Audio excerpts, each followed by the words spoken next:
Good evening. Less than 100 hours to go in this transfer window. Let's start at Arsenal. Bad day on the pitch. What about off it? Will Alex Oxlade-Chamberlain be at the club come September the 1st? Well, he started this afternoon's game at Liverpool. Just 2 days after we brought you the news, he had turned down a new contract. He was subbed 17 minutes into the second half. Oxlade-Chamberlain, you'll remember, is into the final year of his current deal. Can you just clarify one thing, so? Will Oxlade-Chamberlain be allowed to leave this week? That's the kind of question I can answer after a game like that. I think we are focused on the game. What will happen on the transfer market in the next 3-4 days, I don't know.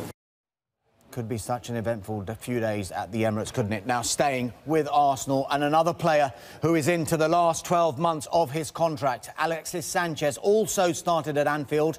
That was his first appearance of the season. He too went off at the same time as Oxlade-Chamberlain. Now, one man who didn't start was the defender Shkodran Mustafi. He was an unused substitute today. Inter Milan want the German international on loan with an option to buy. Sky in Italy are claiming Mustafi has agreed to join them.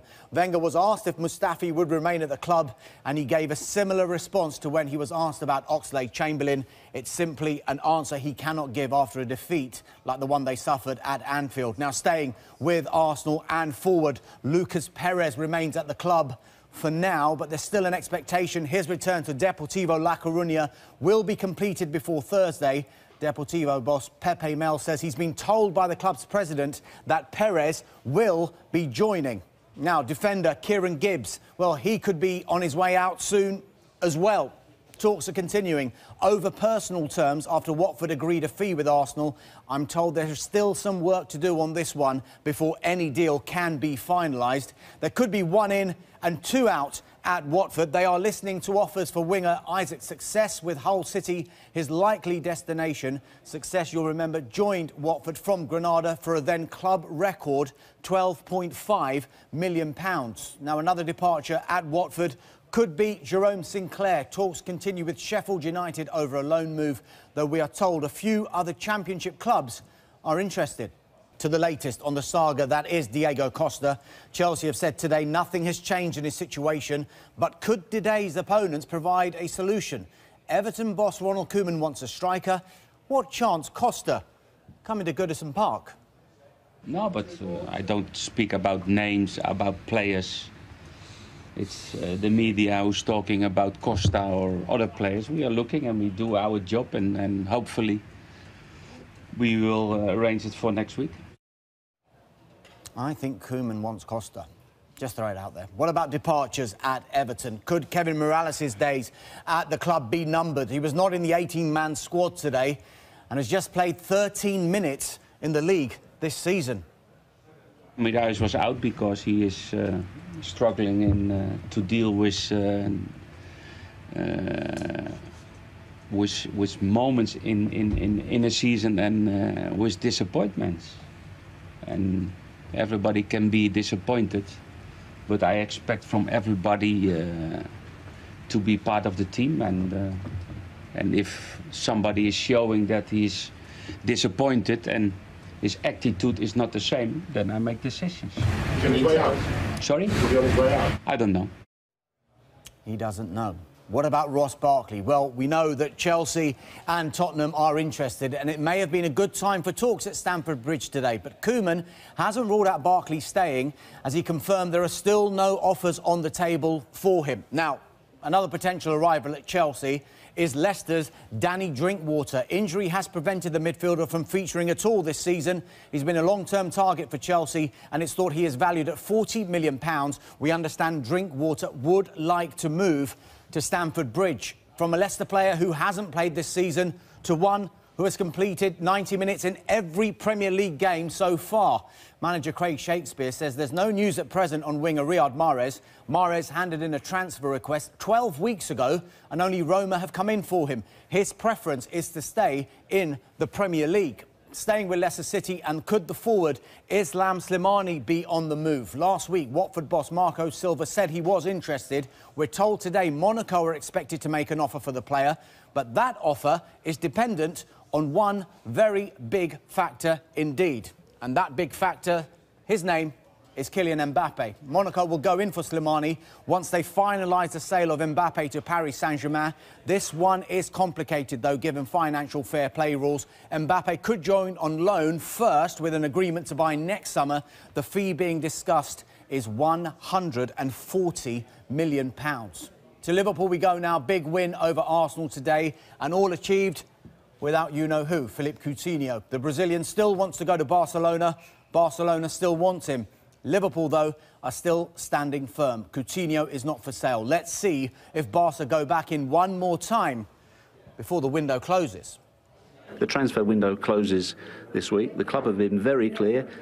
Are you absolutely confident by the time the window shuts, nothing will have changed and he will still be your player? After a game like this, I'm very confident, but it's not about confidence in this situation. It's about what the owner said. In this moment, he's not available for us. But how you can imagine, if he would have been part of this game, probably would have not been worse. Learnt that they have pulled out of a deal to sign Sporting Lisbon midfielder William Carvalho. West Ham decided to walk away after Sporting refused to lower their £40 million valuation.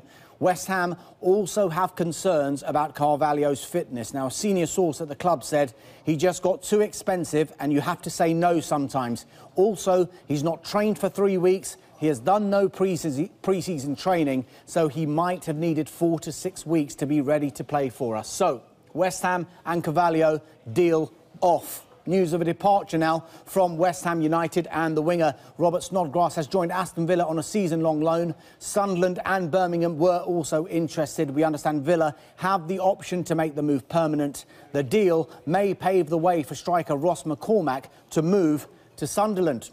To the soap opera now, that is Diego Costa. The striker is still striking. Costa is still in Brazil and he's still refusing to come back to Chelsea. He's still, though, getting picked to play with his mates. These are the pictures of Costa out in Brazil. He only wants to return to Atletico Madrid, but they don't want to pay the £50 million asking price. And what's more, they are banned from registering players until January. One player who isn't training still is Diego Costa. What's the latest situation there?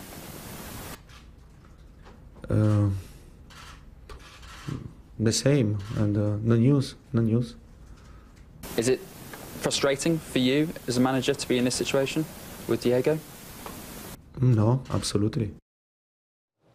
Short and sweet from Antonio Conte on Diego Costa. Now, you may have noticed Everton appear to be keeping an eye on the Costa situation. Boss Ronald Koeman wants a striker and was asked if it was possible to bring in Costa on loan. I don't know. I said always a warm welcome for every good player, and he's a good player. Sounds to me like Ronald Koeman is interested. What about departures at Goodison Park? Well, time is running out for midfielder Ross Barkley to get a move. He's into the final year of his contract. He's not going to sign a new one, and he's currently out injured. Chelsea and Tottenham are interested, but could he yet play a part for Everton this season? If Ross is staying, and I'm pleased if he stays, because he's one more good player in the team. And OK, that's a decision by the board, but what we need to talk about. Yeah, it could be a busy end to the window for Everton. To Manchester City we go now, and there could be big changes in their defensive ranks before the window closes. Inter Milan are edging closer to a loan deal for Eliakim Mangala. City's preference is to sell Mangala, but it's thought the player only wants to go to Inter. Mangala has not played under Pep Guardiola, having been on loan at Valencia last season. City, you remember, bought him from Porto for £32 million 3 years ago and want to get this one over the line quickly so that they can focus on other targets. And those other targets include the West Brom defender Johnny Evans. City are expected to go back in with an improved bid early next week after having had an £18 million offer rejected. West Brom don't want to sell, don't need to sell, but will sell if they receive an acceptable amount. You have to be a little bit careful, but in another way, you'd want him to get that game time if he can get that game time. Has there been any other contact from Man City? Have they upped their bid at all? Again, John and the directors would be dealing with that. At present, I think there's been no contact for the last couple of days. So, Johnny's a West Bromwich Albion player. We're hoping that we can get this situation resolved and move on. It's very interesting how Tony Pulis's responses regarding Evans have subtly changed. 2 weeks ago, the stance was not for sale. That became every player has his price. And now he simply hopes that Jonny Evans stays at the Hawthorns. Now, staying with West Brom, and they are looking for defensive reinforcements themselves, whether Evans stays or goes. But it seems their interest in Tottenham's Kevin Wimmer has cooled, and it appears it could be a straight fight between Crystal Palace and Stoke City. They made an inquiry, that's my understanding. We'll wait and see in terms of the response to that. But as we stand, obviously he's a Tottenham player and they dictate what they feel they need to happen in terms of his future, and obviously the player has a view on that as well. Yeah, it could be a busy end to the window at Tottenham. Wimmer seemingly on his way out. Could keeper Michel Vorm follow him? Well, we are told Crystal Palace are interested. Palace boss Frank de Boer has made no secret of his desire to bring in a keeper, but would not be drawn on any names. Now, one man who has left Tottenham is the defender Cameron Carter-Vickers. He has joined Sheffield United on a season-long loan. More from Sheffield United a bit later, but could Carter-Vickers' departure accelerate an incoming at Tottenham Hotspur? Well, we are told they are back in talks for this man. He is the Estudiantes defender Juan Foyth. He's 19 years old and he's been capped 12 times by Argentina's under-20s. The deal had looked off earlier in the window as Tottenham felt the asking price was simply too high. Another player edging closer to a move to Tottenham is the PSG defender Serge Aurier.